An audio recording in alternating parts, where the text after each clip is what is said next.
One night, one bed. That's all it was supposed to be, until a child came with his eyes. Rain smacked the diner windows like nature had a grudge. Heavy, loud, unforgiving. Inside, the warm light hummed above rows of empty booths, flickering slightly as the storm raged on. The red neon open 24/7 sign buzzed at the corner of the glass, casting a soft crimson glow on Liana Brooks's tired face. She wiped the last table down for the third time, not because it was dirty, but because she didn't want to clock out yet. Home meant silence. Silence meant thinking.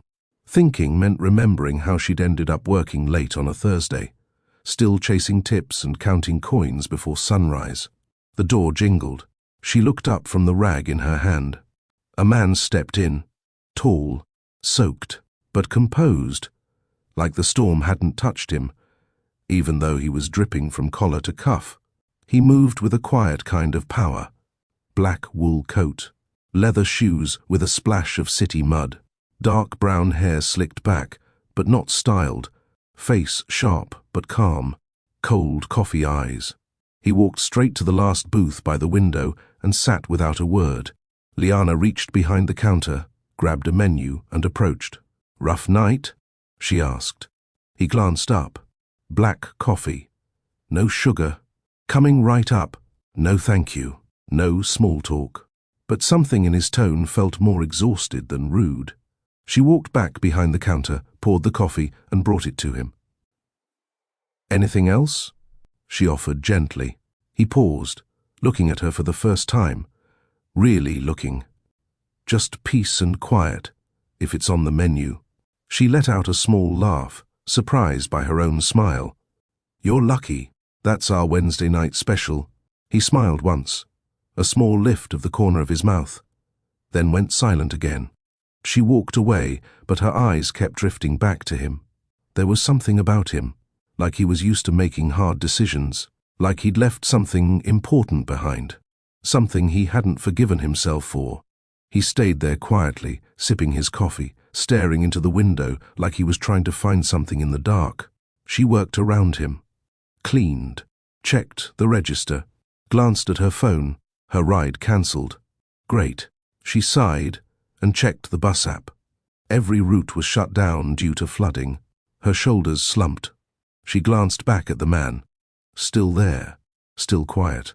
Finally, he stood and walked to the counter, pulled 100 from his wallet and slid it toward her.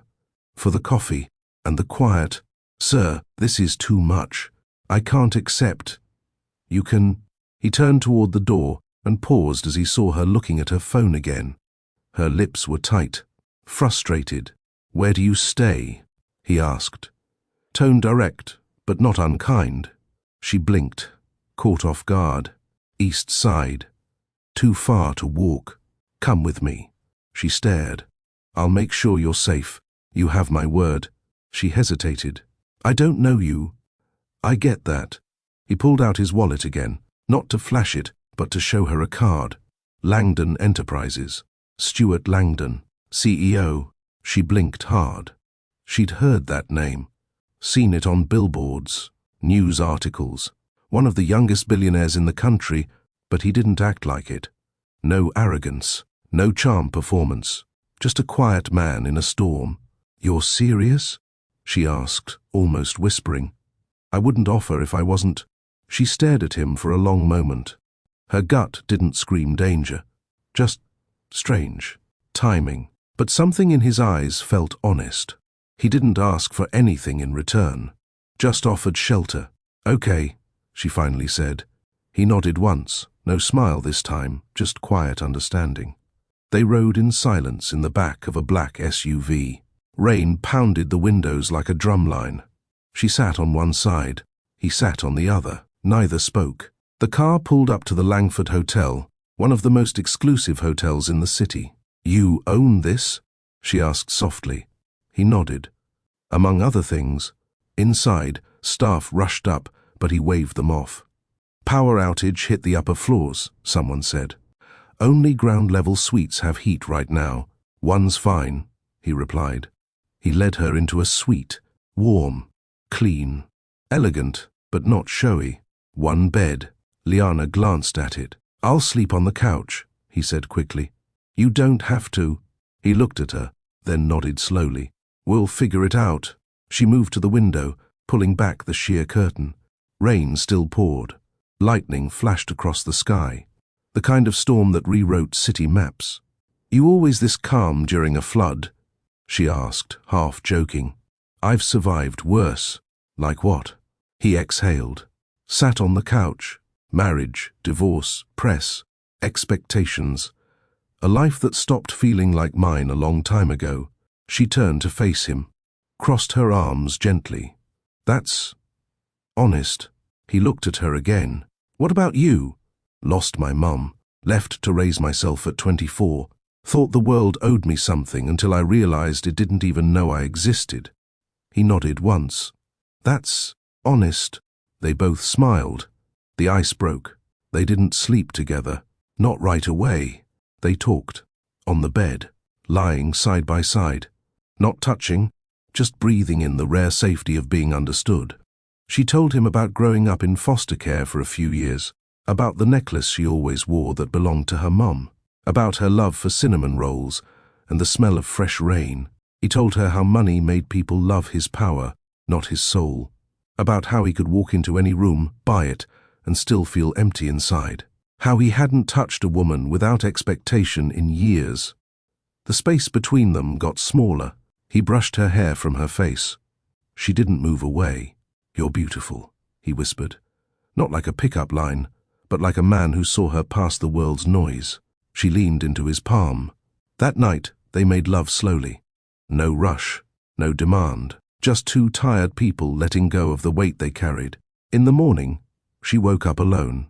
No card, no number, no name, just a neatly made bed beside her, and silence. Have you ever shared one night with someone who changed your life forever? Like this video if you felt that kind of connection. What would you have done in Liana's shoes? Liana lay motionless for a few seconds, eyes wide open. She wasn't shocked, just hollow. She sat up slowly, brushing a hand across the sheets where he'd slept. Gone. The bathroom was empty. So was the couch. His coat, his scent, his presence. All vanished like fog. No note, no card, not even a name left behind. She pulled the covers around her, not from cold, but from confusion. Her mind raced. Was it a dream? A mistake? Just a transaction to him? The door creaked open.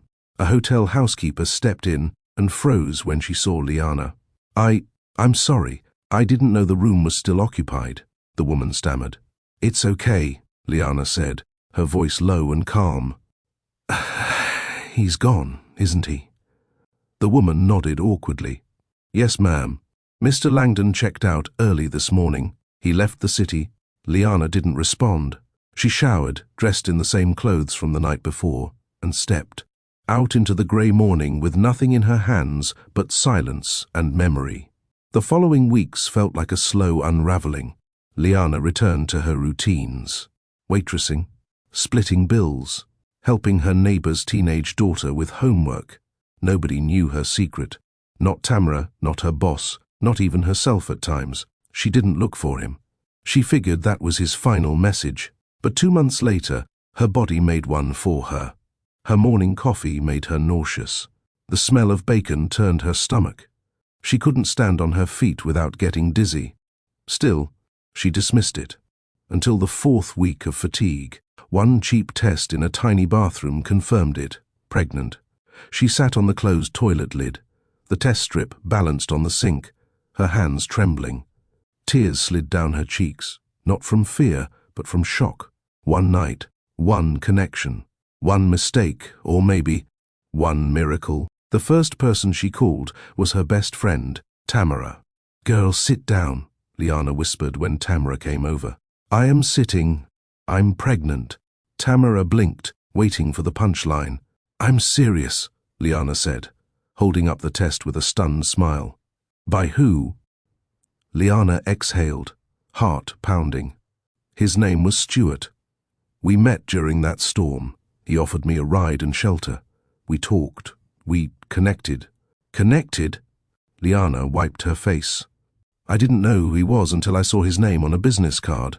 Stuart Langdon. He disappeared before I woke up. Wait, the Stuart Langdon? Like, Billionaire Langdon? Liana nodded.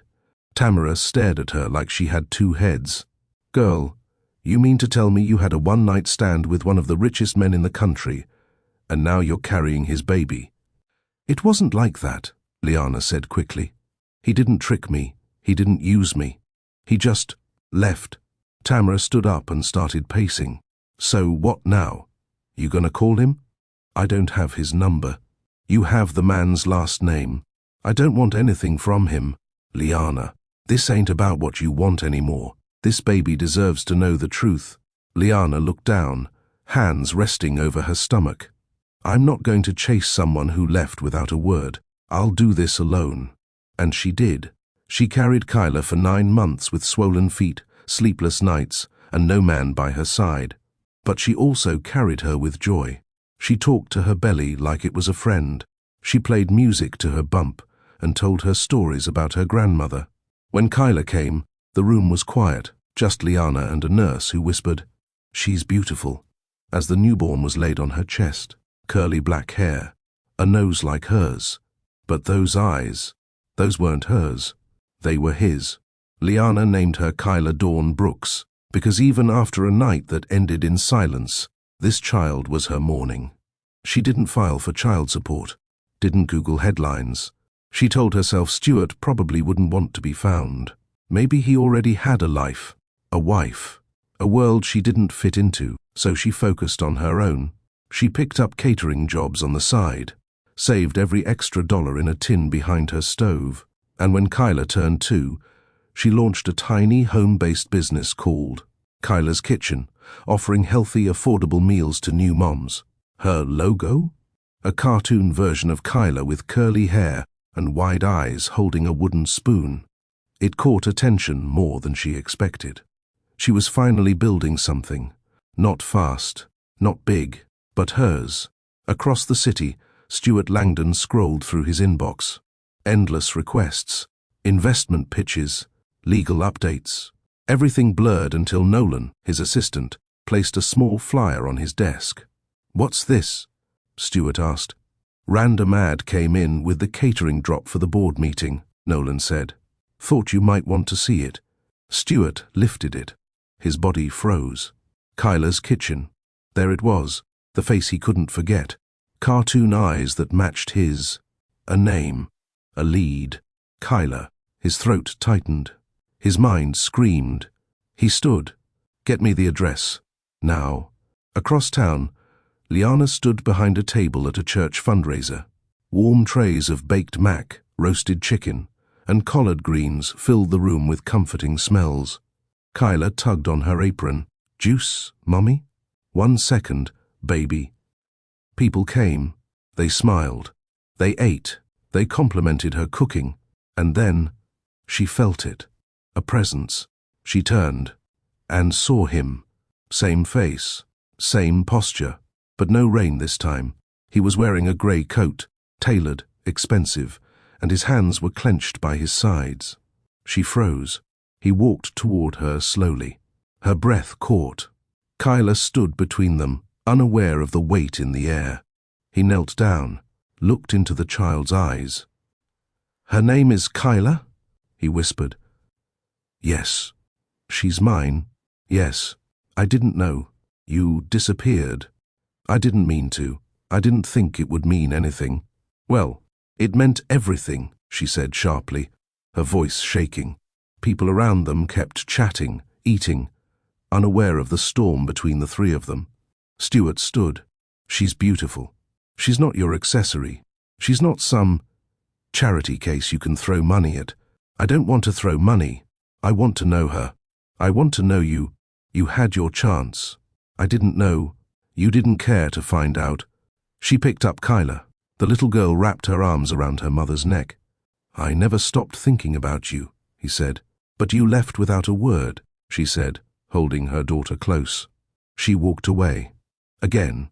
But this time he watched her go, and he didn't turn around. He planned to return. The days after she walked away from Stuart at the fundraiser felt like walking. Through mist, clear enough to keep going, but too cloudy to see far ahead. Liana didn't regret walking away. She regretted that it had to happen at all. She sat in her small kitchen that night, Kyla asleep in the next room. The dinner trays were rinsed and drying on the rack. Her apron still hung on the door, smelling like garlic and lemon. But her thoughts didn't rest. His face, his voice, his words, "She's mine." He looked at Kyla like a man who recognized something in her he couldn't explain, but felt deeply. Liana had spent the last 2 years trying to forget the weight of that night. She convinced herself it didn't matter that he disappeared. But it did. The next morning, Tamara stormed through the front door without knocking. "You really saw him?" she asked. Liana didn't look up from her coffee. "I did, and he saw Kyla. Said he didn't know. I believe him." Tamara raised her eyebrows. "So what now? Is he calling, coming back, filing papers?" Liana shrugged. "He doesn't have my number. I didn't give it to him. I walked away." Tamara dropped her purse on the couch. "Girl, no, I get it. I do. But you can't just pretend this man doesn't exist. That baby has his blood. She has my heart. That's what matters. Your heart isn't enough to fill both roles forever." Liana stood. "Don't tell me what I already feel every day." Silence. Tamara stepped closer and softened her tone. "I'm not judging you. I'm worried for you. This man didn't lie to you. He just didn't know." Liana's hands trembled as she picked up Kyla's favorite sippy cup. "I'm scared," she said finally. "What if he comes in and messes her up? What if he wins her heart, then leaves again? What if he doesn't?" Tamara asked. But Liana didn't have time to dwell. Her business had grown quickly since the fundraiser. Orders came in from community centers, daycare programs, even a local law firm. Kyla's kitchen became a name people trusted. One Thursday afternoon, Liana arrived at a nearby community library to deliver boxed lunches for a youth mentorship event. She wore her simple apron and a red bandana over her hair. Kyla was at daycare for a few hours. Liana enjoyed the quiet, the rhythm of stacking trays, greeting volunteers, and checking off the delivery sheet. "Miss Brooks?" a voice asked. She turned. Stuart. Black button-up shirt, sleeves rolled to the elbows, no coat. Just him, standing there like he belonged in the room. Liana blinked. "You again?" "I said I wouldn't walk away this time." "How did you find me?" "Your logo's on the van." She exhaled through her nose. "What do you want?" "To talk. Without a crowd. Without her between us." She nodded once, warily. 15 minutes. "That's all I can give." They stepped outside, onto a shaded bench behind the building. "I never forgot you," he said. "You didn't even know my name. I asked the front desk after you left. They said you were already gone. I came back that night, the next day, but you never returned. Because I wasn't supposed to." He leaned forward, elbows on knees. "I spent 2 years thinking about what that night meant, wondering who you were. I thought it was better I didn't know, that maybe I spared you." "You didn't spare me," she said, voice low. "You left me pregnant, alone." He looked down. "I didn't know," he said, "but I should have left more than silence. You deserved better." She didn't respond right away. "I don't want money," she said eventually. "We're fine. I work hard. I'm proud of that." "I'm not here to throw money," he said. "I want to be in her life. If you'll let me." Liana looked at him for a long time. "Why now?" "Because I saw her." And everything else stopped making sense. She nodded once, biting her bottom lip. "She's curious," Liana said softly. "Loves animals, hates bedtime, thinks ketchup belongs on eggs." Stuart smiled. "She has your eyes," she added. He swallowed hard. "You can see her," she said finally, "but you'll do it my way. I'll follow every rule you give me." She turned to him, straightened her shoulders. "Then we'll start at the beginning. You meet her, you earn me. You don't disappear again. I won't. You get no pass for being rich. You get no access without presence. Got it?" crystal clear. She stood. "I have to finish this order. I'll wait." She blinked. "You'll what?" "I'll wait until you're done. I want to walk you to your van." Liana stared at him like he'd grown another head. But something in her chest, just barely, unlocked. That evening, as she drove home, she looked at Kyla sleeping in the car seat behind her. Liana whispered, "He wants to know you." Kyla stirred but didn't wake. Liana smiled. "I think I might let him." Stuart arrived at the community park 10 minutes early. He wore jeans, a white t-shirt under a navy jacket, and sneakers that looked a little too new. A man trying to blend in, but clearly unfamiliar with how. He kept checking his watch, pacing by the playground, scanning each car that pulled up. Then he saw Liana. She stepped out of a silver compact SUV, wearing a sweatshirt, leggings, and her hair in a puff. Her daughter's hand clutched hers. Kyla wore yellow overalls and purple sneakers, her curls bouncing with each step. She squinted up at Stuart, not recognizing him but sensing something unfamiliar. Liana leaned down beside her. "Remember what I told you, baby. This is Mr. Stuart. He's Mummy's friend." Kyla looked up at him, her lips in a tight line. Stuart knelt to her level and smiled. "Hi, Kyla. I've been hoping to meet you." Kyla didn't speak. She turned and held tighter to Liana's leg. "She needs time," Liana said, standing firm. "I've got it," Stuart replied. They sat on a bench as Kyla wandered slowly toward the swings. Stuart watched her as if he were trying to memorize every small detail. "She doesn't usually warm up to new people," Liana said. "She doesn't have to," he replied. "I'll earn it." Liana's eyes stayed on her daughter, but she heard the sincerity in his voice. No salesman pitch, no ego, just a man trying. Kyla played with sand under the swings, drawing invisible shapes. Stuart pulled out a snack-sized pack of animal crackers. "May I?" he asked. Liana nodded once. Stuart approached slowly and crouched near Kyla. "I brought these," he said softly. "Want to share them with me?" Kyla turned, curious but unsure. She didn't speak but reached for the pack. Stuart handed it over and sat back on the grass. She sat 2 feet from him, not close, but not far. Liana watched it all unfold like she was outside her own body. After 20 minutes, Kyla pointed to the slide. Stuart followed. They climbed. He waited at the bottom, cheering softly when she slid down. When she asked to do it again, his smile stretched wider than it had in years. Later, as the sun dipped and the streetlights flickered on, Liana called out, "Kyla, time to go." The girl ran back, winded, gripping Stuart's hand as she returned. Liana raised an eyebrow. "She's quick," Stuart said. "She's testing you," Liana replied. "Don't flunk." "I don't plan to." At the car, Kyla opened her arms toward Liana. As she lifted her, Kyla looked back at Stuart. "Bye." Just one word, but Stuart blinked slowly, stunned. That tiny moment felt like thunder in his chest. "Bye, Kyla," he said, his voice low and reverent. As Liana buckled her into the car seat, Stuart stood by the driver's door. "Can we do this again?" he asked. "We'll see," she said, keeping her tone measured. She didn't owe him anything, but something in her wasn't as hard as it had been.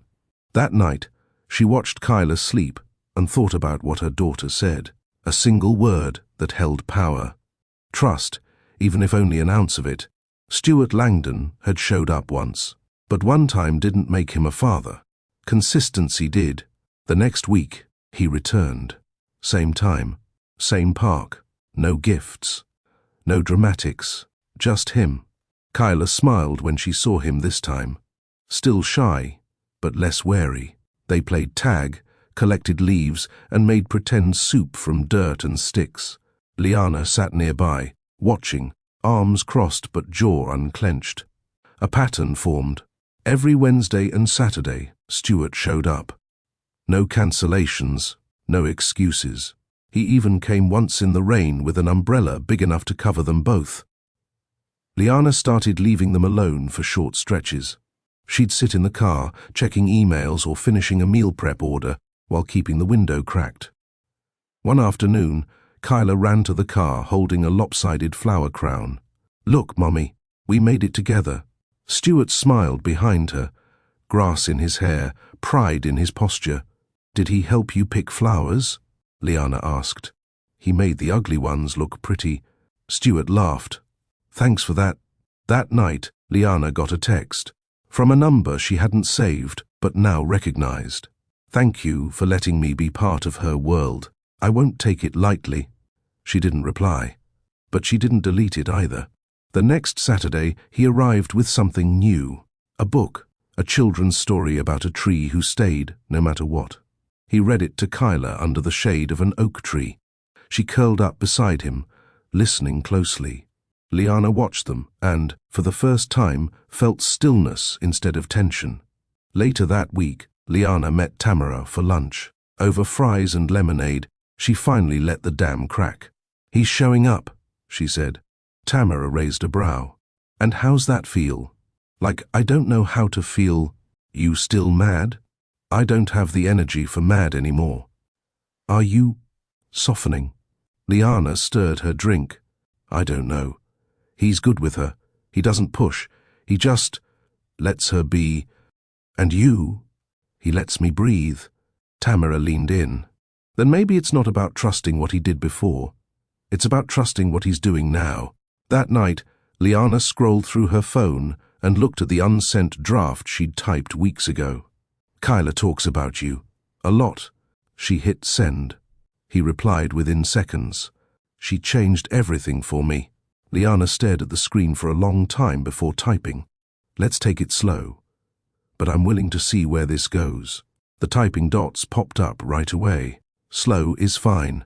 I'm not going anywhere this time." She turned off her phone and lay back in bed. No smile, no fear, just a strange kind of peace. The kind that comes when someone doesn't promise the world, only that they'll keep showing up in yours. The logo was just a sketch, a doodle Liana made one night at 1 a.m. with a pencil and a cup of chamomile tea. Kyla had finally gone to sleep after fighting bedtime for almost an hour, and the silence gave Liana space to dream.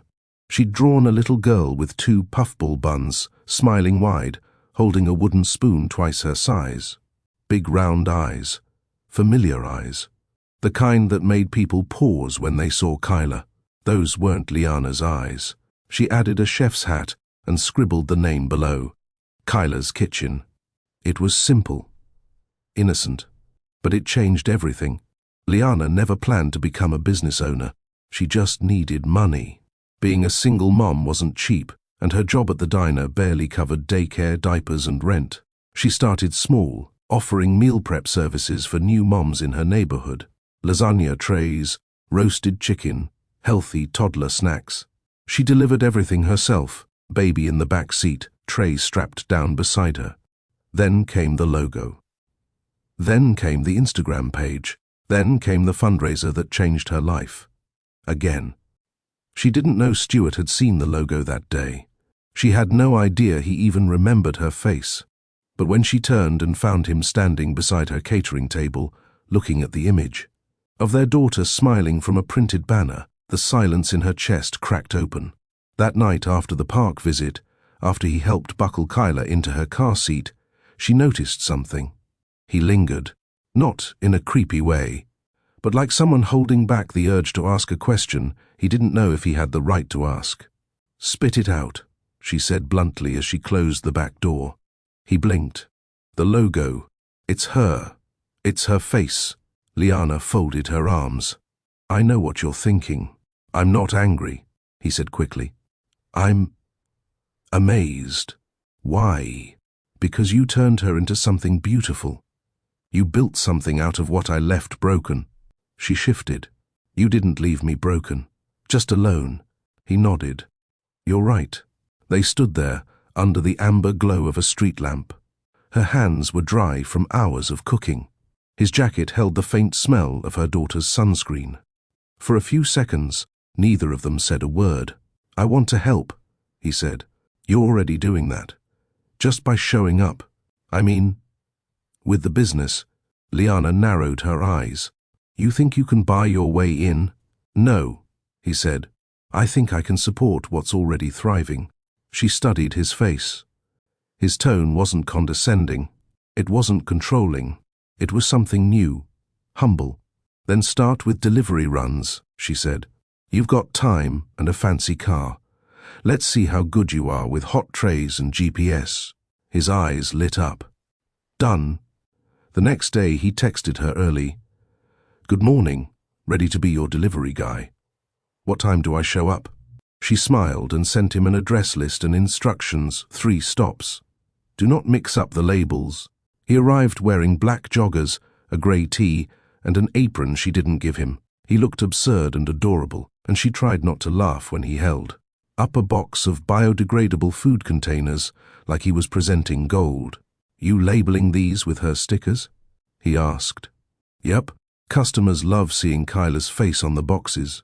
She's already building her brand, he said proudly. Don't get ahead of yourself. It's a one-woman show. You're just my temporary intern. That first delivery run went smoother than she expected. He followed her instructions to the letter, texted updates at each stop, and even handed out sample cards to 3 potential clients. When he returned, she half expected him to boast. Instead, he said, You run a tight ship. You're impressive. Liana didn't blush, but her smile stayed longer than usual. Later that night, while cleaning up after dinner, Kyla pointed at the counter where one of the leftover stickers rested. Mummy, that's me. Yes, it is, Liana said, kissing her forehead. Did Mr. Stewart make it? Liana paused. No, baby. I made it. But he helped deliver them.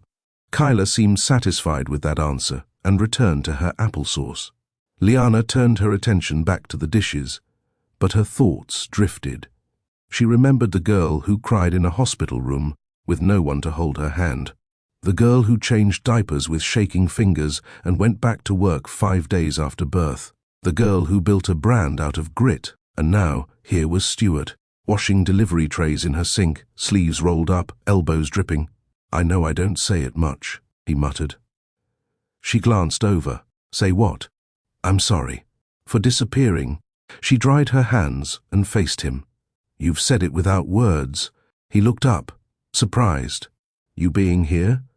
That's louder than any apology. A soft knock on the door pulled them both from the moment. Tamara walked in, holding 2 folders and a curious smile. Interrupting anything? Nope, Liana said quickly. Stewart stepped aside, drying his hands. I brought vendor forms, Tamara said. For that food fair next month, you need to register. Liana took the papers, scanning the dates. Stewart glanced at them. This could be big, Tamara said. Exposure, networking, maybe some funding. Stewart nodded. Let me know if you need help with the setup. Liana raised a brow. You volunteering to carry tents and tables? Only if you feed me after.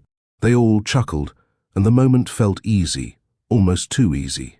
Later that night, after Kyla was tucked in and Tamara had left, Stewart hovered by the door. She's strong, he said, glancing down the hallway. She had to be, Liana replied. He looked at her for a long moment. And you're letting me back in, a little at a time, Liana nodded. Because you're earning it. He smiled softly. Good night, Liana.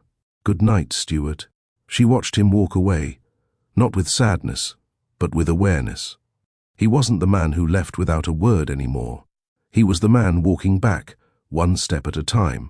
2 weeks after their delivery run routine began, Liana let Stewart pick Kyla up from daycare for the first time. It wasn't a grand gesture. It was practical. Liana had a catering job that ran late, and the sitter cancelled last minute. She hesitated before texting him. Her thumb hovered over the screen. Can you pick Kyla from daycare today? 4:15. I'll send the address. She didn't expect the bubble to pop up so quickly. On my way. At 4:17, the daycare supervisor called Liana to confirm. Mr. Langdon's here for Kyla. She ran right into his arms. Liana smiled at the call, but her chest tightened too. It was the first time Kyla had ever gone to someone else willingly. When she got home later that evening, Stuart and Kyla were on the floor, crayons scattered everywhere. He was on his stomach, colouring a crooked sun. Kyla had drawn a giant figure with big brown eyes and the words "My Daddy" scribbled in purple beneath it. Liana froze in the doorway. She didn't know whether to cry or walk away. She did neither.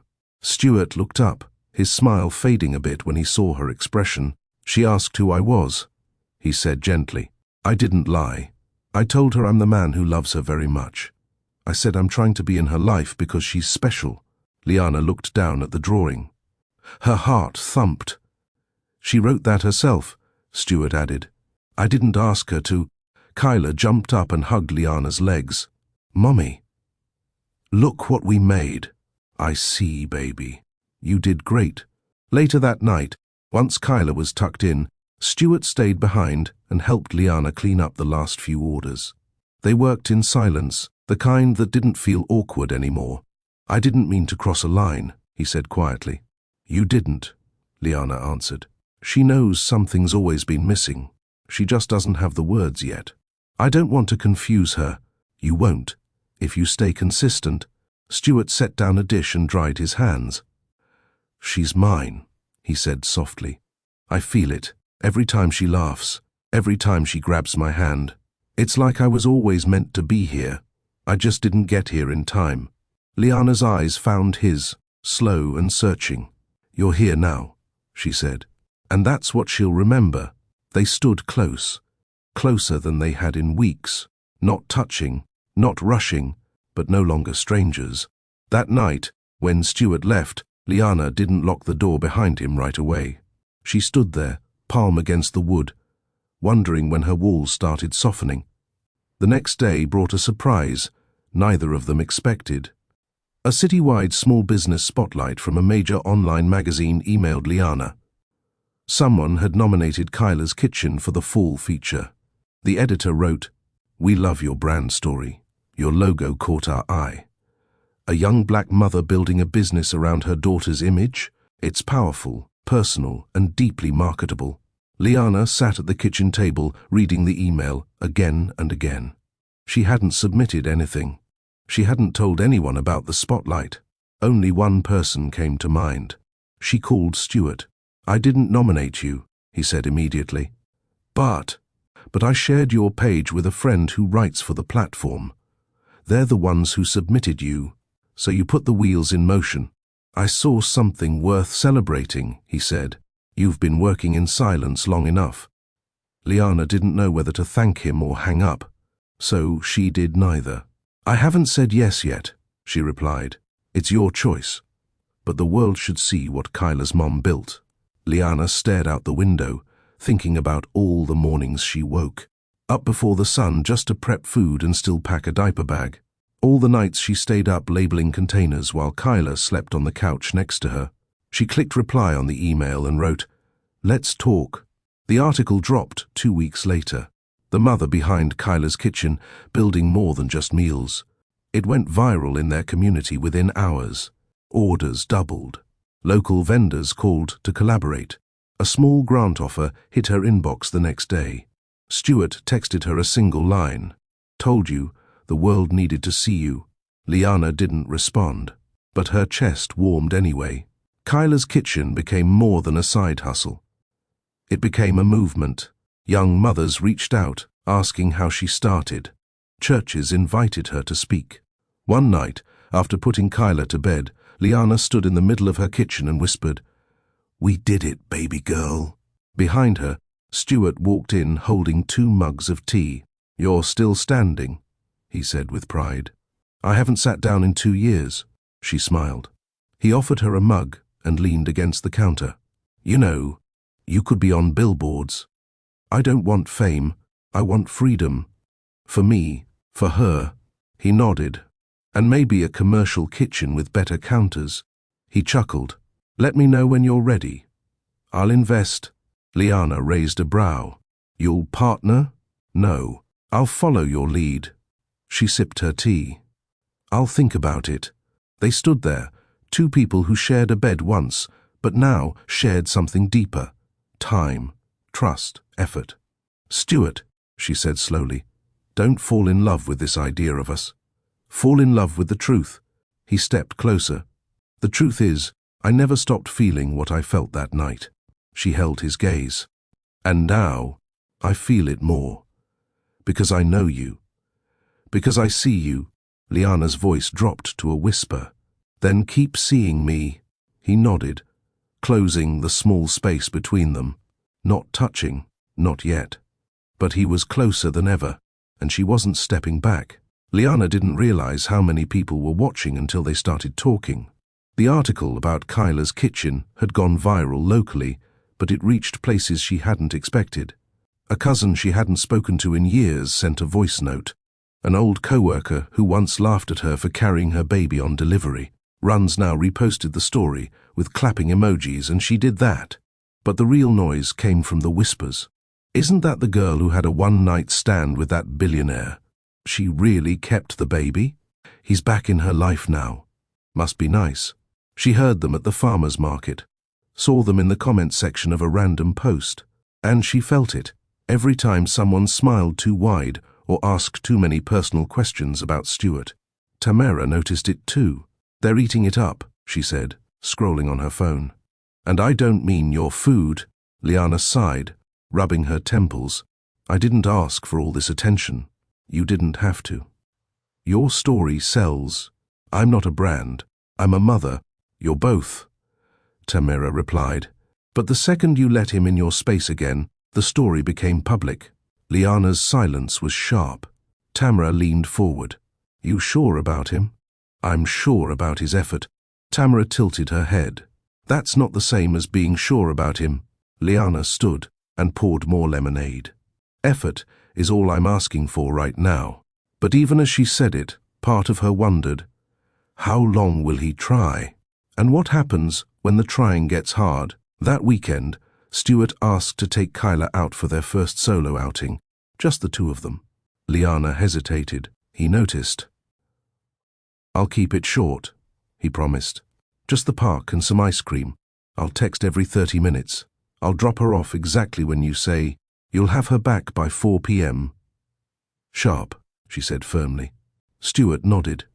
Of course. She packed a small bag with wipes, extra clothes, allergy-friendly snacks, and hand sanitizer. Kyla jumped into his arms without hesitation. You ready to go on an adventure with Daddy? He asked, trying out the word for the first time in front of Liana. Kyla nodded enthusiastically. Liana didn't say anything, but her jaw tightened. They left, and the house felt hollow. Liana cleaned the same counter twice, rearranged the spice rack, folded laundry that didn't need folding. She finally sat on the couch, arms wrapped around herself, glancing at her phone every 5 minutes. At 3:58, she heard the knock. She opened the door before he could raise his hand again. Kyla ran into her arms, sticky from ice cream, giggling. Mummy, I saw a bird that looked like a grandma. Liana laughed, holding her close. Stuart smiled. We had fun. Any trouble? She fell on the grass once. I panicked. She didn't. Liana looked over Kyla's head and locked eyes with him. Thank you. For what? For not being late. For doing what you said you would. He nodded. I meant it when I said, I'm not going anywhere. She stepped aside, letting him walk in to wash Kyla's hands. As he helped her, Liana stared at them both, the man she once slept beside without, knowing his last name, now standing at her kitchen sink like it was normal.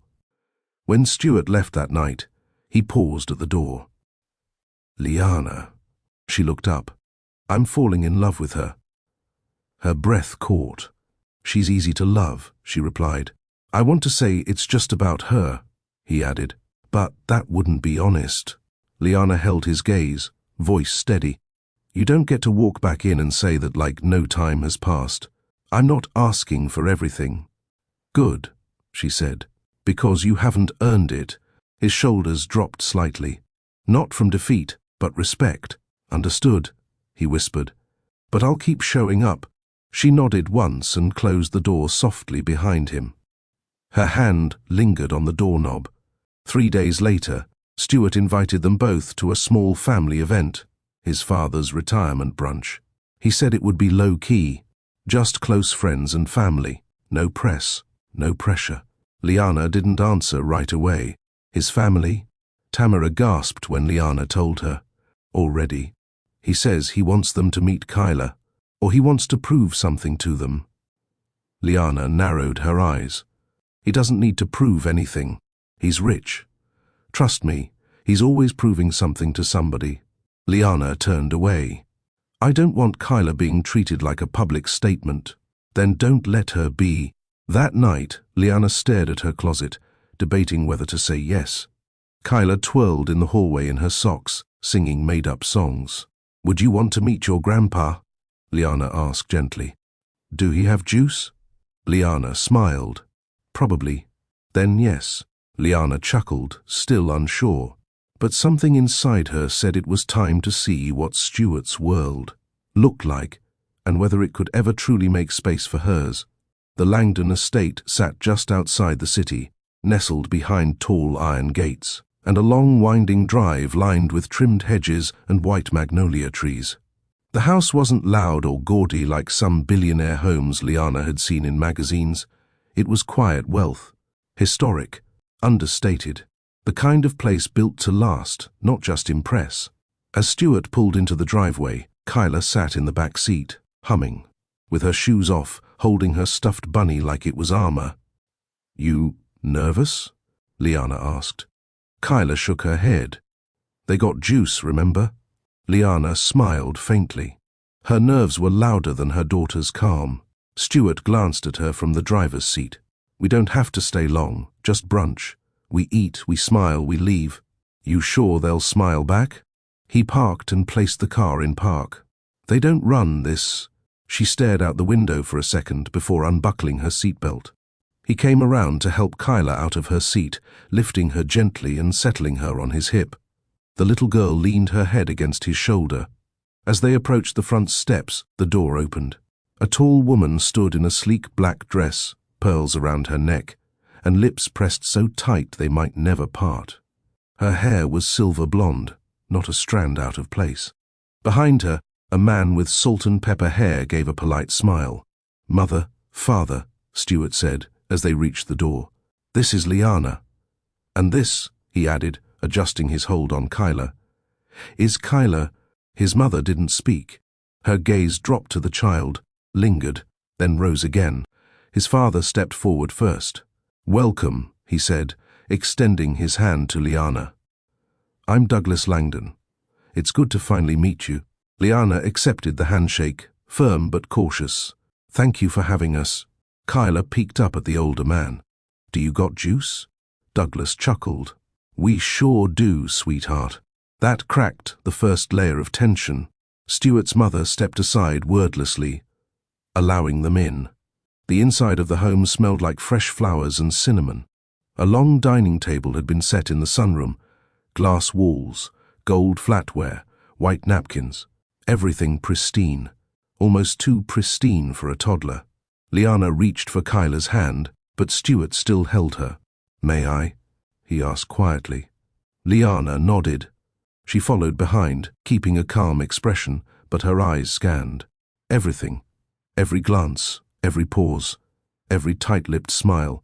During brunch, Kyla sat between Stuart and Liana, swinging her legs and munching on fruit like she'd been here 100 times. When she dropped her fork, Douglas picked it up and handed her another without blinking.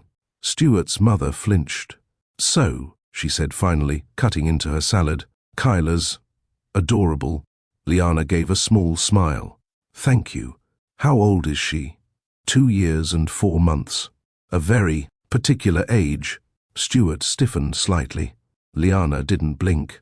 She's curious, sharp, kind. Must be from your side, his mother said, sipping her wine. Liana raised an eyebrow. She gets her resilience from me, yes. Stuart looked his mother dead in the eye. Kyla isn't up for comparison. His mother dabbed her mouth with a napkin and gave a tight smile. Of course not. Douglas cleared his throat. I think she's a bright light. It's been a long time since this house had one. The air softened again. After brunch, Kyla wandered toward the garden. Stuart followed closely behind, giving her space to explore. Liana stayed behind. She wasn't done with the mother. "May I speak freely?" she asked. Stuart's mother raised an eyebrow. "I'd expect nothing less. I'm not here for your approval. I didn't come into your son's life looking for anything. I left that hotel without asking for his last name. I built a business. I raised our daughter alone. I did the hard parts. So if you're wondering what kind of woman I am, look at Kyla. She tells you everything you need to know." The woman didn't respond, just stared at her. Then, slowly, she said, "She's lucky to have you." Liana blinked, not expecting that. "She's also lucky he came back." With that, she stood and walked away, her heels clicking lightly against the tile. Out in the garden, Stuart knelt beside Kyla as she plucked a dandelion and held it out to him. "Blow, Daddy," she said. He did, watching the tiny seeds float into the wind like hope. Liana approached, slipping her hand into Kyla's and brushing her fingers against Stuart's without meaning to. Their eyes met. "Well," he said softly, "that was interesting. She didn't spit at me, so that's a win. She spit at my high school girlfriend once." Liana laughed, genuinely. "Thank you for coming," he said. "Thank you for not warning me," she replied. He chuckled. "You handled it." Kyla tugged on their hands. "Can we go now?" "Yes, baby," Liana said. "We can go." As they walked back to the car, Stuart whispered, "She's not going to be a secret anymore. I won't hide either of you." Liana looked ahead. "You don't get to walk back in and erase the past," she said. "I'm not trying to erase anything," he replied. "I'm trying to build something that includes it." This time, she didn't argue. She just opened the back door, lifted Kyla into her seat, and turned to him. "Then keep showing me." He nodded. "I will." She got in the car and started the engine. As they pulled away, Stuart stood on the gravel path, hand raised in a silent goodbye. Kyla waved from the window, and Liana didn't stop her. Stuart didn't make promises anymore. He made appointments, and he kept every single one. Every Monday, he picked Kyla up from daycare. Every Thursday, he dropped off catering trays for Liana without being asked. And every Saturday, without fail, he showed up at 9 a.m. with 2 coffees, a smile, and a question that always made her pause. "What can I do for you today?" He wasn't flashy. He didn't flood her with gifts or grand gestures. What he gave was time, presence, the kind of help that didn't need to be asked for. That's what startled her most. One morning, Liana opened her door to find a folded table and a roll of vinyl tablecloths leaning against her porch wall. No note, no text, just what she'd mentioned the day before that she needed for an outdoor vendor event. She looked up. Stuart was across the street in his car, pretending to check emails. "You think you're slick?" she called out. He looked up and grinned. Didn't want to knock. Thought Kyla might still be sleeping. "She is. So, am I forgiven?" "We'll see," she said, trying not to smile. Truth was, she was beginning to forget what life looked like without him orbiting it. Not just as Kyla's father, but as something else. Something warmer, something consistent. And consistency had always been foreign to her. That Saturday, after helping her set up at a neighborhood market, Stuart stayed for the entire event. He wore one of her branded aprons. Not as a joke, not to get credit, just because he saw the stack of them and grabbed one. Customers came and went, many recognizing him. "Is that the Langdon guy? He's working a food booth?" Someone whispered. "I thought he owned hotels, not serving spoons." Liana heard every comment. Stuart didn't flinch. When someone walked up to him and said, "What's a billionaire doing slinging trays?" he simply replied, "Supporting something that matters." By noon, he was sweaty, low-key sunburned, and running back and forth, between her booth and the prep cooler, like he'd done this for years. When he spilled juice on his shirt, Kyla giggled so hard she fell off her little camp chair. He caught her before she hit the ground. "You're strong," she shouted. He winked at her. "I'm getting stronger." That night, they drove back to Liana's place, Quiet in the car, except for Kyla humming in the back seat. When they pulled up, Stuart turned off the engine but didn't move. "Liana," he said. She didn't look at him yet. "I know I don't deserve a second chance at everything, but I want one with you, not just as Kyla's father. As your partner." She turned slowly. The setting sun lit his profile in soft gold. His jaw was tight, but his eyes were calm.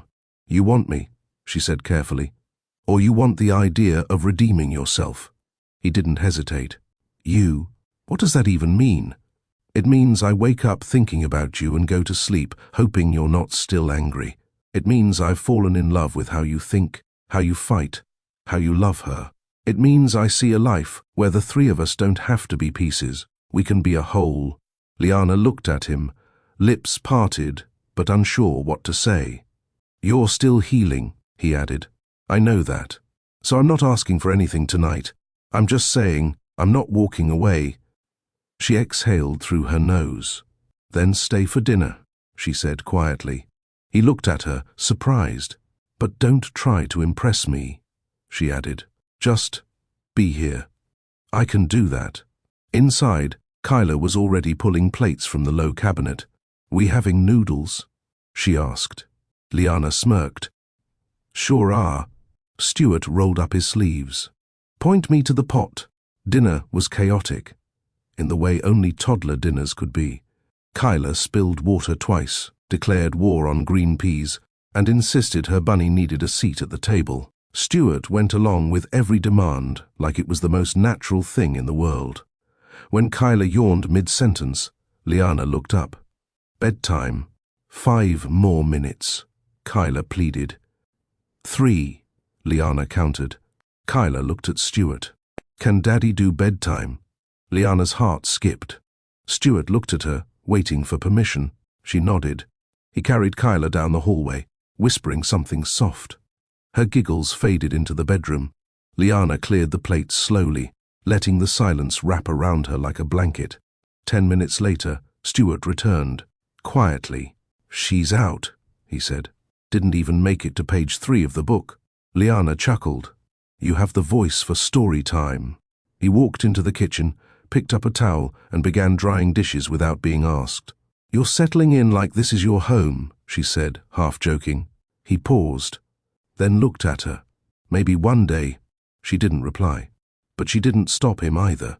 The next morning, Liana woke before the alarm. Not because she had to prep meals or get Kyla ready for daycare, but because her mind was loud. She sat at the edge of her bed, the early light creeping through the curtains, and stared at the wall for a long time. She'd invited Stuart into her space, into her daughter's bedtime routine, into the soft, quiet moments most men ran from. And he hadn't flinched. He had stayed. But something in her still hesitated to breathe easily, because staying once didn't mean he'd keep choosing to stay. After Kyla left for daycare that morning with her usual applesauce and headband combo, Liana texted Stuart, "Come by around 7 tonight." "No, Kyla, just us." His reply came seconds later. "I'll be there." She didn't tell him why. She didn't explain. Because this wasn't a date. It was a test. A quiet one, but real. When Stuart arrived, he wore a black hoodie and jeans. Casual, comfortable. The kind of outfit that looked out of place on someone whose face still appeared in business articles. She opened the door, letting him in with a nod. "You okay?" he asked as he stepped inside. "I'm not sure yet." She led him to the kitchen. The counters were clear. No food, no takeout bags, just a single folder on the table. She gestured to it. He opened it. Inside were hospital bills, past rent notices, Kyla's birth certificate, a small stack of receipts from the first 2 years of Kyla's life. There were even a few ultrasound photos, creased and worn. He didn't say anything. He just stood there, reading each line, absorbing it. She folded her arms across her chest and leaned against the wall. "I want you to see what it looked like without you." He nodded slowly. "I'm looking." She didn't speak for a long minute. Then, "I bled for 3 days straight after she was born. Alone. No one held my hand." I had to teach myself how to breastfeed from YouTube. I was back working shifts before I could even walk straight. I carried her on my chest while I cooked, and I smiled through all of it because I had no choice. He looked up from the folder. His eyes were red. "I didn't know," he said, voice low. "You couldn't have," she replied. "But I lived it. And I don't want you to ever forget that while you're asking to build something new." He set the folder down gently and stepped back. "I don't want to erase your journey," he said. "I want to be a part of it moving forward, but I'll never pretend those years didn't cost you something." She took a slow breath. That was the answer she needed. Not guilt, not defensiveness, just acknowledgement. She walked to the kitchen and poured them each a glass of water. They sat. For a while, neither of them spoke, until she finally said, "I kept those receipts to remind myself what I survived. They should be in a museum," he said with a small smile. "Right next to the first onesie and the baby swing you probably couldn't afford." She chuckled under her breath. That swing broke down after 2 weeks. She hated it anyway. He leaned forward, his hands wrapped around the glass. "Do you ever get tired of being strong?" She looked at him for a long time. All the time. He reached across the table, not grabbing her hand, but just placing his palm close enough that she could take it if she wanted. She did. Their fingers linked quietly. "I'm not here to fix anything," he said.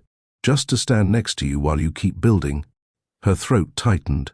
"Why are you saying all the right things?" she whispered. "Because they're true." She held his hand tighter. "I'm still scared. So am I." That broke something between them. Not in a bad way, but in a necessary way. It collapsed the last protective wall she'd built to keep him from getting too close. And now, there was nothing left but truth. Later that night, after he left, she didn't cry. She didn't overthink. She cleaned up, closed the folder, and tucked it back into the drawer where it belonged. Not because she was hiding it, but because she didn't need it on the table anymore. For the first time, Liana could finally say she wasn't doing it alone. Not anymore. It happened on a Tuesday. Nothing about that morning suggested it would go wrong. The sun rose gently. The skies were clear. Liana packed Kyla's favorite fruit snacks in her lunchbox, kissed her cheek, and handed her off to Stuart in the driveway. He was taking Kyla to preschool solo for the first time. "You've got everything?" she asked, double-checking. Lunchbox, juice, backup shirt, and the bunny that has mysteriously become essential. Kyla held the stuffed bunny up like a badge of honor. "And don't forget, she hates when the teacher cuts her sandwich in squares," Liana said. "Got it. Triangles only," he replied. "I'm the fun dad." "You're the learning dad," she corrected. "Fun is earned." He smiled, lifted Kyla into the car seat, and gave a 2-finger salute as he pulled off. Liana watched them drive away, her chest full and light. But 3 hours later, her phone rang, and everything inside her dropped. "Hi, this is Miss Carmen from Harmony Preschool. Kyla had a small asthma episode during snack time. She's okay, but we need you or Mr. Langdon to come." Liana's heart sprinted. "Did someone use peanut butter?" No. She just got triggered during outdoor play. We followed her protocol and gave her a puff from her inhaler, but she's asking for her dad." For a second, Liana froze. Her daughter didn't call for her. She called for him. "I'm on my way," Liana said, grabbing her keys, then paused. "Wait, did you call Stuart?" "Yes. He's already en route." By the time Liana arrived, Stuart was sitting on a tiny plastic chair beside Kyla's cot, reading from her favorite book about animals that wear sneakers. Kyla was calm again, eyes sleepy, a little pale, but holding her bunny. Stuart looked up when Liana walked in. He didn't say anything. He just gave her a look that said, "I was scared, but I handled it." Liana walked over, knelt down, and ran her fingers over Kyla's forehead. "Hey, baby," she whispered. "You feeling better?" Kyla nodded slowly. "I didn't like the air." "I know. You're okay now." Stuart gently closed the book. I stayed with her, gave her the second puff, and sat until her breathing settled. Liana looked at him, seeing a new layer of man in his eyes, one that had panicked, held it together, and kept a child safe through it. "You did good," she said quietly. "She was brave," he said. "I was faking it." That night, at home, Kyla slept earlier than usual, her body still recovering. Liana and Stuart sat on the porch, a soft breeze moving through the trees. "You didn't call me," she said. "I was driving," he replied. "I didn't want to panic you until I had her in my arms." "Still," she said, glancing at him, "you were calm." "I wasn't. Not inside." She nodded slowly. "Now you know." "Know what?" "That loving a child means walking around every day with part of your heart outside your body." He swallowed hard, looking at the floorboards. "She called for me," he said. "She did. That scared me more than the asthma." "Why?" "Because it means I'm really her father now, not just on paper, not just in name, but in her little heart." Liana leaned back, arms folded.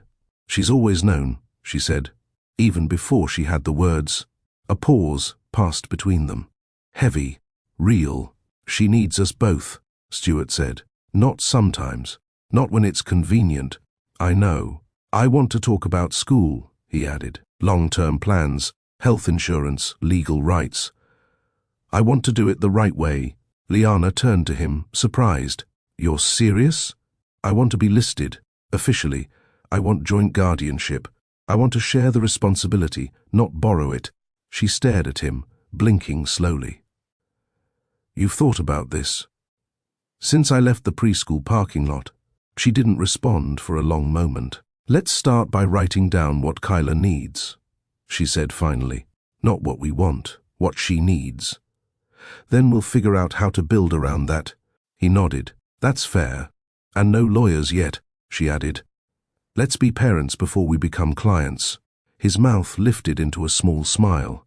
"I can work with that." She glanced back through the living room window, where Kyla lay on the couch, Bunny tucked under her chin, breathing slow and steady. "She's going to remember this day," Liana whispered. "Not the asthma, but who stayed." "She better," Stuart replied. Liana smiled, but her eyes didn't leave her daughter. "She will." It was the kind of evening that begged for quiet. Golden light poured through the trees, casting long shadows over the porch.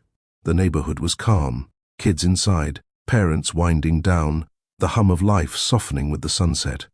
Liana stepped out first with 2 mugs of chamomile tea. Stuart was already on the porch swing, one arm stretched along the back, watching Kyla through the window as she colored in her favorite book. "She asked me today if bunny ears are real," he said. Liana handed him his mug and sat beside him. "They are, but not the pink sparkly kind with glitter," she said. She was disappointed. "She'll survive." They rocked in silence for a few beats, both sipping, both holding on to the stillness. Then Liana spoke. "You wanted this talk." He didn't pretend to be confused. He nodded, set his tea down on the porch railing, and leaned forward with his elbows on his knees. "I don't know how to say it without sounding like I'm trying to win you over," he said. "Then don't try to win. Just be honest." He nodded again, slower this time. The swing creaked beneath their weight as he sat up straighter. "I was married before," he said. "You know that part." Liana didn't interrupt. "What you don't know is why it ended."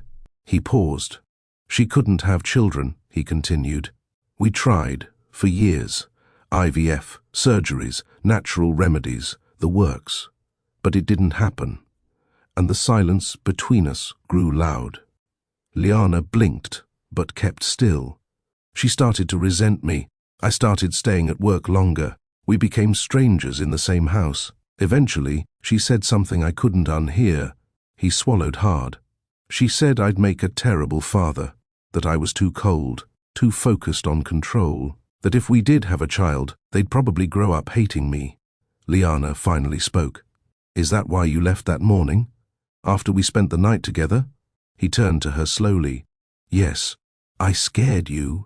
You gave me something real, and I didn't trust myself not to ruin it." She didn't speak. The porch seemed to hold its breath. "I wasn't ready then," he added. But I am now, because she exists now? Liana asked, her tone sharp but steady.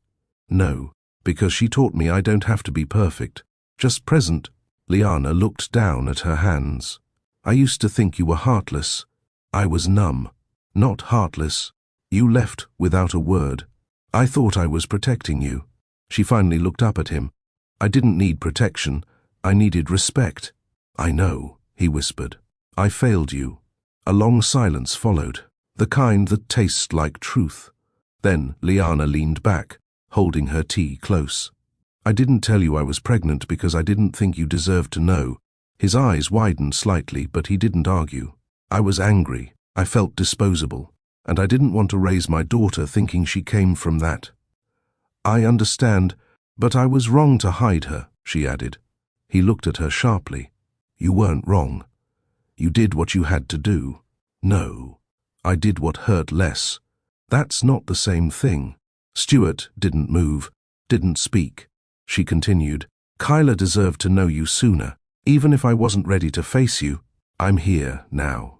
And I'm trying to believe that won't change. It won't. She turned to him again. I'm not saying I forgive everything, but I'm not carrying it all anymore either. He nodded. I'll carry the rest. You don't have to carry anything. Just stay. He reached for her hand gently. She let him take it. The swing moved slowly beneath them. Inside, Kyla yawned, crawling into a blanket on the couch, still coloring in the fading light. Liana squeezed his hand. Next time you get scared, she whispered, don't run, talk. He nodded again. I promise. And if you break that promise, I'll fix it, right here, on this porch. Every time. She smiled, not because she believed him fully yet, but because part of her wanted to try. And sometimes, that was enough to start again. After the porch talk, Stuart didn't leave. Not right away. Liana stood up first, finishing her tea and glancing through the window to check on Kyla. She had drifted off, the crayon still in her hand, one sock halfway off her foot. Bunny tucked tight under her chin. I should carry her to bed, Liana said softly. I can, Stuart offered. She gave him a quick look, like she was measuring whether it was too much, but then nodded. He entered the living room quietly, gently scooped Kyla up, and held her like she was something sacred. Her tiny fingers curled into the collar of his shirt, and even half asleep, she murmured, Night-night, Daddy. Liana followed silently as he carried her down the hallway and laid her on the bed. He pulled the covers up to her chin, tucked in the bunny, and stood for a second longer than he needed to, just watching her. Back in the hallway, Liana leaned against the wall, arms crossed. She sleeps better when you're around, she said. I sleep better when I know she's safe. Their eyes met again. There was no tension, just something unspoken lingering between them, a question neither wanted to ask out loud. They walked back to the kitchen together, slowly. The porch lights still glowed outside, but the mood inside had changed. It was no longer about conversation. It was about choice. Liana placed her mug in the sink and turned to him. It's late, I know, he said. She watched him, lips parted, unsure of what to say next. He took a step closer, not fast, not expecting. If I leave right now, he said quietly, I'll go home and think about everything I should have said, everything I should have done. And, if you stay, she asked, voice low. I won't say anything I haven't earned, he said. But I'll stay. Liana didn't move. Her heart pounded, but not from fear. From choice. This wasn't like that first night, the storm, the one bed, the unspoken grief they both carried. This was different. This time, she knew his name. This time, she knew the cost. This time, she wasn't the girl hoping he'd wake up next to her. She was the woman deciding whether he deserved to be here. She stepped back slightly, looked him over and said, If you stay, there's no pretending after this. I don't want to pretend. I don't want to feel abandoned in the morning. You won't. She stared at him for a few more seconds, then turned off the kitchen light and walked toward her bedroom. She didn't say, follow me. She didn't have to. They stood in the dim light of her room, both quiet. He moved closer and placed a hand gently on her waist. She looked up at him, eyes soft, lips barely parted. He kissed her like he meant it, not to claim her, but to assure her. His hands weren't demanding. They explored carefully, like every inch of her was something sacred. She didn't rush. She didn't tremble. Because this wasn't a fling. This was forgiveness folding into touch. When they lay down, skin to skin, nothing about it was casual. She traced the scar near his ribs he once got snowboarding. He kissed the stretch marks at her hips like they were poems. He whispered her name like it was a prayer. She whispered his, like it was the first time she'd allowed herself to believe it meant something. They moved slowly, with care, with reverence, and when it was over, she didn't turn away. She lay in his arms, head on his chest, breathing in sync. He kissed her hair. "I'm still here," he whispered. "I know," she said. But in the early hours of the morning, Liana woke up alone. The space beside her was empty. She sat up quickly, heart already racing. Not again. Please, not again. She swung her legs over the side of the bed and walked through the hallway barefoot. But when she stepped into the living room, she froze. There he was, sitting on the couch, fully dressed. Phone in his lap, head in his hands. He looked up when she stepped closer. "I didn't want to wake you," he said. "Why are you out here?" "I couldn't sleep." She sat beside him. "Cold feet?" "No," he said quickly. "Not about you. Never about you." He took a breath. "I saw my father in a dream. He was holding Kyla, and I panicked." "Why?" "Because I don't want to become him." Liana watched him closely. "You're not him." He used silence as power, distance as control. And I learned from him how to disappear when things got too intimate, too real. She stayed quiet. He looked at her, eyes tired but honest. "Tonight scared me because it meant I'm not allowed to vanish again." "You're not." "I don't want to. But I need you to know. I'm still learning how to stay." Liana reached over and took his hand. "Then start here. Start now." "I already did," he said. "The day I walked back into your life." They sat there in the quiet for a long time, and when they finally went back to bed, neither one said another word. Because trust wasn't built in grand speeches. It was built in who stayed between midnight and sunrise. And this time, he did. Mornings changed after that night, not in a loud, dramatic way, but in subtle rhythms only the heart could measure. Stuart didn't rush out anymore. He stayed for pancakes, helped brush out Kyla's curls, and learned to pack a daycare bag without forgetting her pink spoon. One morning, Liana woke up to find him in the kitchen, shirt slightly wrinkled, face focused, struggling to cut sandwiches into the perfect triangles. "Crust or no crust?" he asked, without turning around. "No crust. You should know this by now," she teased. "I'm learning," he replied, holding up his imperfect but sincere effort. She smiled, took over, and bumped his hip gently as she passed by. That's how things were now, shared, imperfect but intentional. They weren't labeling it. They hadn't sat down to declare, "We're together." But they were building something, and it was starting to feel like love. Not the heady, reckless kind, but the kind that unpacked groceries together, that folded laundry during movie nights, that whispered, "I got it," before you even asked. That kind. One Saturday, Stuart invited Liana and Kyla to a community family day, hosted by one of his hotels. There would be games, free food, face painting, and a children's book giveaway. "I'll be working part of the time," he said, "but I'd like you both there." Liana hesitated.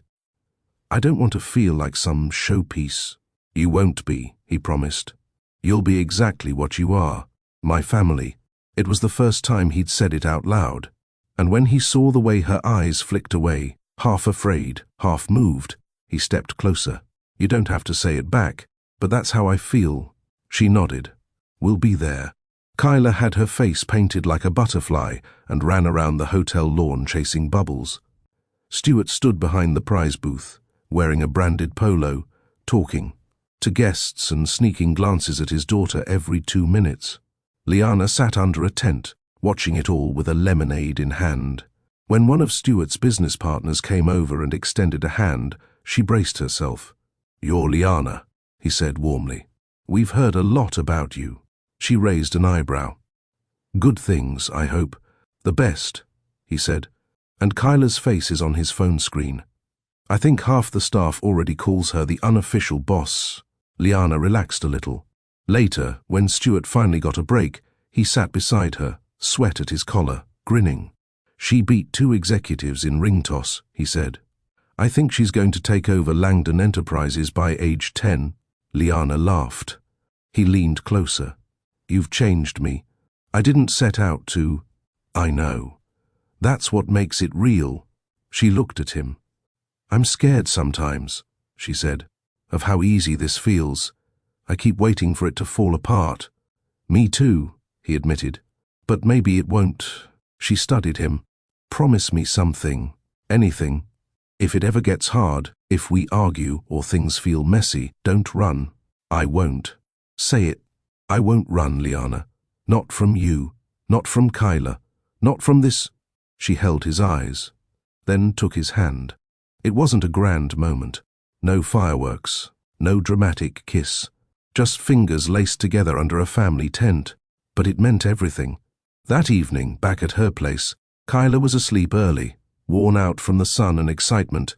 Liana stood by the kitchen sink, drying a glass, while Stuart leaned in the doorway. "You're quiet," he said. "I've been waiting for the other shoe to drop." And it didn't. He walked toward her, placed a hand at her waist. "You okay?" She nodded. "I am." He kissed her cheek, then her temple. "I want you," he whispered. "But only if you want me too." She turned slowly to face him, placing her hands on his chest. "I want what we're building." He kissed her then. This time, there was no hesitation. He lifted her gently, carried her into the bedroom, and laid her down, like something precious, not rushed, not hungry, just full of emotion. Their bodies moved together with trust. They undressed slowly. They smiled. They kissed in between kisses. And when he entered her, she closed her eyes and whispered his name like it was a full sentence. It wasn't about lust. It was about love with memory, with healing, with choice. They didn't say anything when it was over. He pulled her close. She rested her head against his shoulder. He traced lazy circles on her back. And when she finally spoke, her voice was soft. This time, "I don't feel afraid." He kissed her forehead.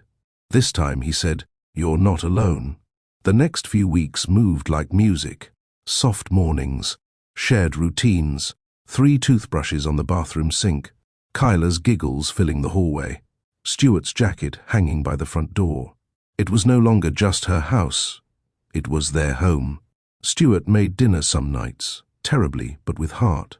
Liana teased him every time, but she always ate it. Kyla called it Daddy's noodles, even though they were really Liana's with a pinch too much garlic.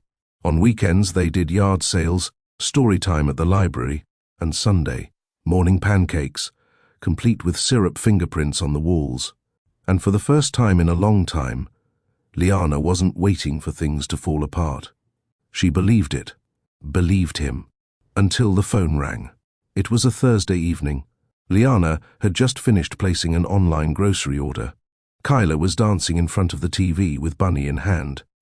Stuart stepped out to take a call after glancing at the screen. She didn't think anything of it until 15 minutes passed. Then 20. She opened the front door and found him still standing on the porch, phone down, face unreadable. "Everything okay?" she asked. He looked at her, hesitant, then said, "That was Marcy." Liana's stomach dropped. "His ex-wife. She's in the city," he added, "temporarily. Wants to meet." Liana folded her arms slowly. "Why?" "She says she's heard about Kyla, saw the article, said she didn't know what it stirred in her until now. And she asked if we could talk, face to face. Closure, I guess." Liana nodded slowly, but her expression didn't shift. "You going?" "I told her I'd think about it." "Think about it." "I didn't want to say yes without talking to you." Liana's voice stayed calm, but her eyes sharpened. What would you need closure from if you're already free? Stuart sighed, stepped closer. I'm not chasing anything with her. You have to believe that— I want to, she said. But I've been here before, Stuart. I've been the one watching someone walk out to talk and never return. I'm not walking out. You say that now. He paused. What do you want me to do? I want you to ask yourself, if she didn't exist, would this call still matter? He looked down at the floorboards of the porch, silent. Liana didn't press him. She turned and walked back inside. That night, Stuart didn't stay over. Kyla asked why he left early. Liana said he had work, but her heart didn't rest. The next morning, he came back, early, with bagels. Liana opened the door slowly. I didn't meet her, he said without waiting for her to ask. I didn't ask, but I need you to know. I deleted her number after the call. I don't need closure from the past. I already have everything I want in the present. She studied him. You sure? I'm done revisiting empty chapters. Liana let out a breath she hadn't realized she'd been holding. Don't scare me like that again, she said, voice quieter now. I won't. Inside, Kyla yelled from the hallway. Is that the bagel man? They both laughed. Stuart stepped inside, set the bag on the counter, and pulled Liana into a hug. Not because things were broken, but because love still required tending. That weekend, they took Kyla to a lakeside picnic. No phones, no work, just fresh air, sandwiches, and each other. Kyla napped on Stuart's chest under a blanket, while Liana read a book beside them, her fingers brushing the side of his knee. They were quiet, whole, no perfect bows, no fairy tales, just real life, shared. And this time, it was love that stayed. There's a moment in every blended family when something invisible becomes undeniable. No ceremony, no announcement, just something so simple and raw it makes the truth impossible to ignore. For Stuart, that moment came on a random Tuesday morning. He was pouring cereal for Kyla, badly, while Liana rushed around the living room, trying to find her work badge. Kyla was at the table, feet swinging, singing off-key between bites. Daddy, she said suddenly, if I draw a family, how many people should I draw? Stuart froze, spoon mid-air. Liana paused at the hallway, watching them. He cleared his throat. How many do you want to draw? 3, Kyla said without looking up. Me, you, and Mummy. That's enough, right? Stuart blinked. Slowly. Yeah, baby, that's perfect. She nodded like it was settled. Liana stepped back into the hallway, with her heart thumping louder than her heels. It wasn't just what Kyla said. It was how she said it, like this was her truth, not a guess. Like family wasn't defined by DNA or documents or promises once broken. It was who stayed, who showed up, who poured her cereal and brushed her edges before school. It was them. 3. Later that afternoon, Stuart stopped by a print shop downtown. He brought in a photo Liana had taken 2 weekends ago. Him, Kyla, and Liana sitting on the porch swing. Kyla was in the middle, smiling hard enough to squint one eye. Stuart had his arm resting behind both of them, and Liana's shoulder was touching his. He asked the shop owner to blow it up to 11x14 and frame it in light wood. When he picked it up the next day, he drove straight to Liana's house and knocked on the door.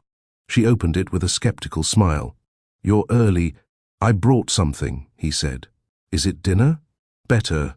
She opened the door wider. Kyla ran up behind her. What is it? She asked. He knelt down and flipped the frame to show her. Kyla gasped. That's us. Yep. You, me, and Mummy. Liana folded her arms, speechless. He handed it to Kyla.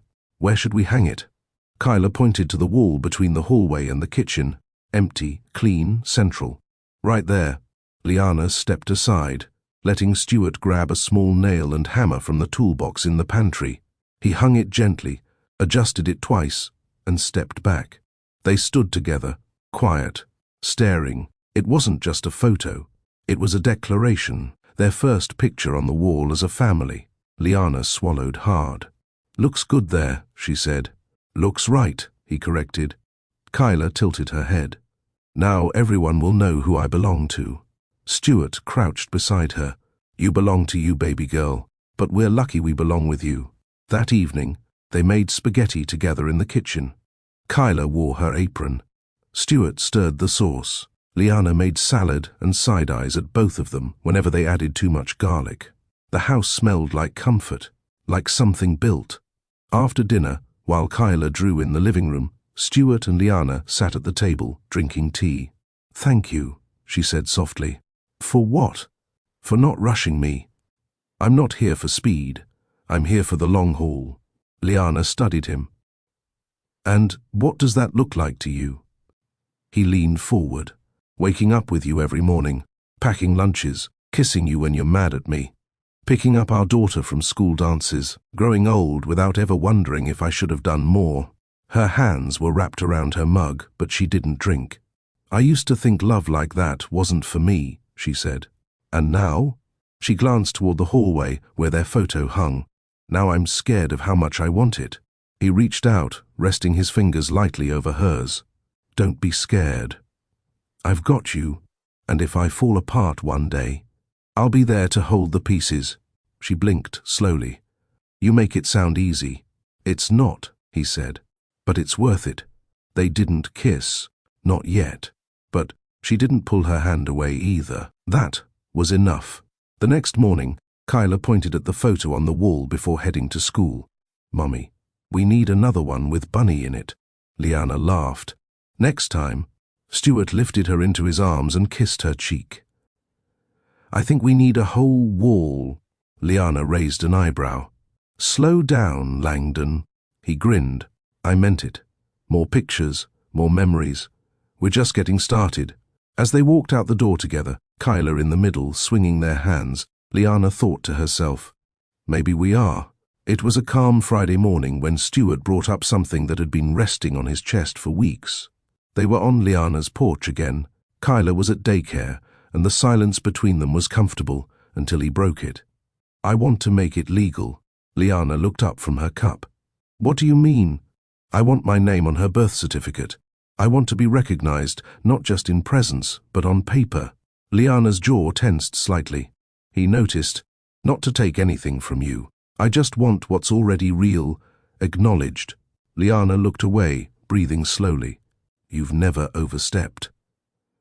"That means something," she said. "I'd never go behind your back. I'll only do what you allow." "But she's my daughter, Liana. I didn't get to be there when she was born. I want to be there for every part of her future." She didn't say yes. She didn't say no either. She simply said, "Let's think it through." The next day, Liana walked into her kitchen and paused. Stuart had drawn up some paperwork, not to file, but to review with her. Nothing legal yet. Just intentions, a document outlining that he wanted to share parental rights, be part of decision-making, and ensure Kyla had access to his inheritance without contest. It was handwritten. Nothing formal. No lawyer talk. Just Stuart's promises in ink. At the bottom, he'd scribbled, "This isn't to claim you. It's to protect her. You both are my heart. And I want the world to know it." Liana stared at it for a long time. Her heart swelled, a lump pressing behind her throat. That night, she placed it in a drawer, next to Kyla's ultrasound photo. She still hadn't decided. But she was closer than ever to trust. On Sunday, they visited a park near Midtown. A family picnic event was happening. Kyla ran around with other kids, face painted like a butterfly, while Stuart helped grill hot dogs.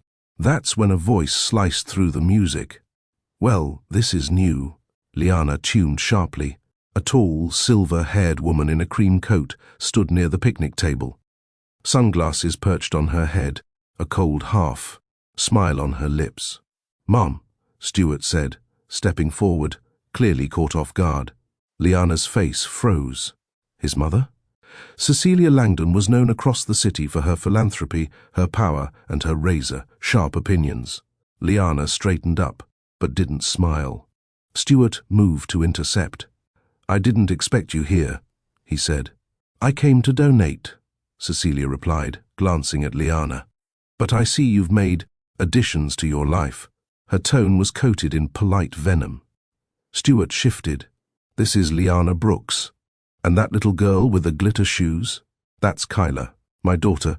Cecilia arched one brow. "And this is how you tell me?" "I didn't think I owed you an announcement," he said. Cecilia looked at Liana again, slowly. "You're the woman from the papers, aren't you? Catering fundraisers, soup kitchens. You run Kyla's kitchen?" "Yes, ma'am," Liana said, steady but firm. Cecilia let out a dry chuckle. "I suppose everyone's rebuilding these days." Liana blinked but said nothing. Stuart stepped closer to his mother. "If you came to insult her, you can leave." "I came to understand," Cecilia said. "But clearly, I'm late." She turned and walked off, heels clicking on the path like gavel strikes. Stuart's jaw clenched. "I'm sorry," he told Liana. But Liana didn't flinch. "You handled it. That's what matters." Still, the air had shifted. That night, Stuart sat on Liana's porch, elbows on his knees, watching Kyla draw with sidewalk chalk. "I should have warned you about her," he muttered. "You didn't need to. She's always been sharp. My ex never got her approval. I guess I hoped things would be different." Liana tilted her head. "You mean with me?" "I mean with the person I actually love." He looked up at her. "I'm not them," she said. "I know. That's why I want to do this right." There was a long pause. Then she asked, "Would it matter if she didn't approve?" "Only if you didn't," he said. 2 days later, Cecilia called Liana. Not Stuart. Liana. She invited her for tea. Liana nearly didn't go, but something told her, better to face the mountain than let it grow. She showed up at the Langdon estate wearing a navy blue wrap dress and flat shoes. No makeup, no performance. Cecilia greeted her with stillness. No hug, just an evaluating stare. They sat. "I won't waste your time," Cecilia said. "I raised my son with high expectations. He's made many mistakes. But I've never seen him commit to something like this." Liana nodded. "Because this isn't something, it's someone. Our daughter." Cecilia sipped her tea. "She's bright. She has his eyes. She has my stubbornness," Liana added. Cecilia almost smiled. "You're not like the women I feared he'd fall for." "And what did you fear?" "Gold diggers, socialites, shallow opportunists." "Well," Liana said, "I have none of the gold and zero time for digging." That made Cecilia chuckle, genuinely this time. "I wanted to hate you," she confessed. "But I don't." Liana stood. "I'm not here to be liked. I'm here to protect my daughter. If Stuart wants to build a home with us, it'll be because he's earned it, not because I need anything." Cecilia stood too. "Good. Then I trust you'll teach him how." That evening, Stuart waited anxiously on the porch. When Liana returned, she didn't say much. She just walked up, handed him a folded paper, and sat beside him. He unfolded it. It was a clean version of the document he'd written weeks ago. Signed by her. Liana spoke without looking at him. "If you're going to be on her birth certificate, it won't just be ink. It'll be hours, days, sleepless nights, field trips, hard talks, ballet recitals, tantrums, first dates, everything." "I know, and I'll never let her feel abandoned." "Ever." "Neither will I," he whispered. "Then it's time," she said. He blinked back something thick in his throat. "Thank you." "Don't thank me yet," she added, smirking slightly. "We've got work to do." He took her hand. "No, we've got forever to do it." It started with a camera. Not the fancy kind with buttons and flash, but Kyla's tiny plastic one, pink with glitter, stickers peeling off. She ran around the living room, snapping pretend photos and yelling, "Smile for the frame." Liana laughed as she stirred spaghetti on the stove. "Baby, you can't take pictures without batteries." Kyla stuck her tongue out. "Mummy, it's in my head. I already see the photo." Stuart looked up from the couch, grinning. "Creative director, already." She spun toward him. "Daddy, stand next to Mummy." "Why?" he asked, standing anyway. Kyla pointed her toy camera. "Because you love her." And when people love each other, they belong in the same frame. Liana and Stuart froze. Kyla blinked. Did I say something wrong? Liana knelt, brushing a curl off Kyla's cheek. No, honey, that's the smartest thing I've heard all day. Stuart took a slow breath. That moment lingered in his mind, longer than it should have. That night, after Kyla was tucked in, he sat outside with Liana under the porch light. She's growing up fast, he said. She is, and she sees more than we think. He leaned into her side. She's not the only one. Liana tilted her head toward him. What do you mean? Stuart ran his fingers through his hair. I see it now. What I nearly missed. The kind of love that isn't wrapped in champagne or hotel rooms. The kind that waits and forgives and builds something new. Her eyes softened, but she didn't speak. I want to show you something, he said. The next day, he invited her and Kyla to the art gallery downtown. Liana raised an eyebrow. Since when do you like art? Since I found a reason to make some, he said. The gallery was clean and intimate, with soft music and white walls. Near the back was a private room marked Langdon Family Collection. Inside, 5 canvas photos hung. The first was a shot of Midtown at night, city lights glistening, taxis racing through puddles. The second showed a white porch swing under a summer sky. The third was a child's glittered shoes on a welcome mat. The fourth? Liana's hands holding Kyla's tiny ones at the hospital during a checkup. And the fifth? A candid black and white portrait of Liana and Stuart, her in an apron, laughing, his eyes only on her. Above them, etched in silver frame, the frame that fits, Liana stared. You did this? He nodded. Hired a documentary photographer. Been building this for 6 months. She turned slowly, stunned. I wanted something real. A frame full of truth. No filters, no edits. Kyla ran to the portrait. That's my mommy. Stuart kneeled, picked her up. And that's your family, Peanut. Liana's eyes brimmed. Why go through all this? He pulled out a small black box. Inside was a vintage silver locket. No diamond, no grand speech. Just a note inside, you gave me her. Now let me give you all of me. Liana covered her mouth. I didn't buy a ring, Stuart said softly, because I didn't want to bind you with something expensive. I wanted to offer something honest, a chance to say yes, not because you have to, but because you feel safe again. Silence. Then Kyla asked, Mommy, is that like when people get married? Liana looked at Stuart, then at their daughter, then back at Stuart. Yes, she whispered. It's exactly like that. They didn't rush down an aisle. There were no flower petals or tuxedos. Instead, the 3 of them stood in that quiet gallery, holding hands beneath a portrait of their everyday life. Kyla said, Now kiss her, Daddy. Liana giggled through her tears. You heard the boss. He leaned in, lips brushing hers in a kiss that wasn't wild, but deep, home. When they broke apart, Stuart whispered, You gave me 2 frames. You and Kyla, she whispered back. And you gave us a life where we finally fit. The sun was soft that day, not blinding, not dramatic, just enough to warm the breeze and light up the petals of the wildflowers surrounding the lake. There were no guests in tuxedos, no bridesmaids or planners, just a simple arch made of driftwood, a narrow rug rolled out over grass, and a small group of souls who mattered. Kyla stood at the front, in a white sundress, holding a small bouquet she picked herself.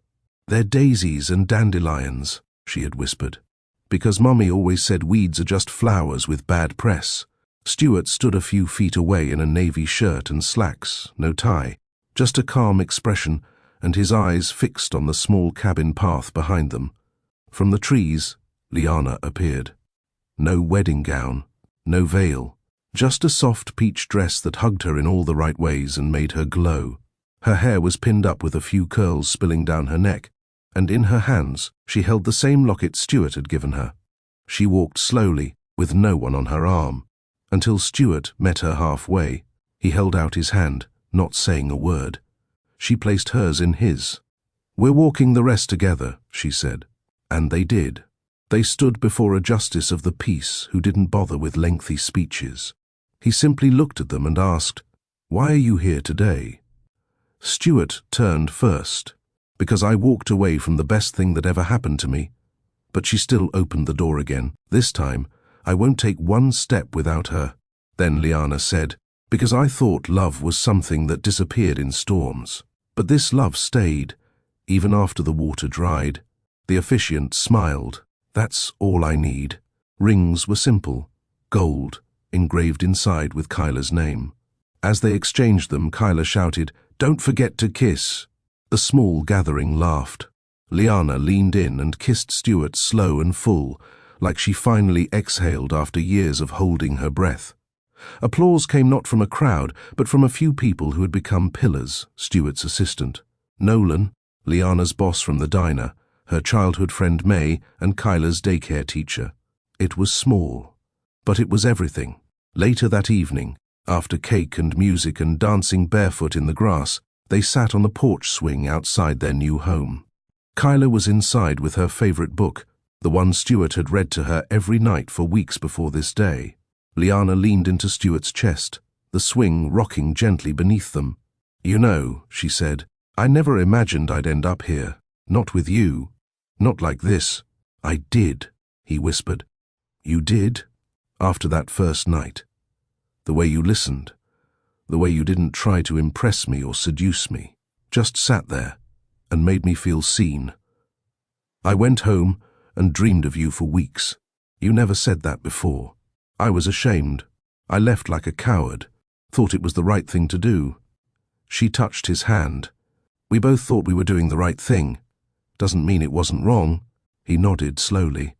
"But look where we are." She smiled. "Yeah, look." A light flicked on inside. Kyla pressed her face to the window, smiling wide, holding a picture frame. It was the portrait from the gallery, the one where Liana and Stuart were laughing, unaware they were being photographed. Kyla held it up and mouthed, "I love this one." Liana watched through the glass. "She gets it, you know." "Gets what?" "That love doesn't have to be perfect. It just has to stay." Stuart kissed her temple. "And I'm not going anywhere." They had built a small life. No mansions, no servants. Just a cozy home with a garden, a shared bank account, and fridge magnets shaped like hearts. Stuart still ran his business, but he turned down 3 major contracts to stay closer to home. Liana opened a storefront version of Kyla's kitchen, named after their daughter's imagination. It sold cupcakes, soups, and that famous honey cornbread.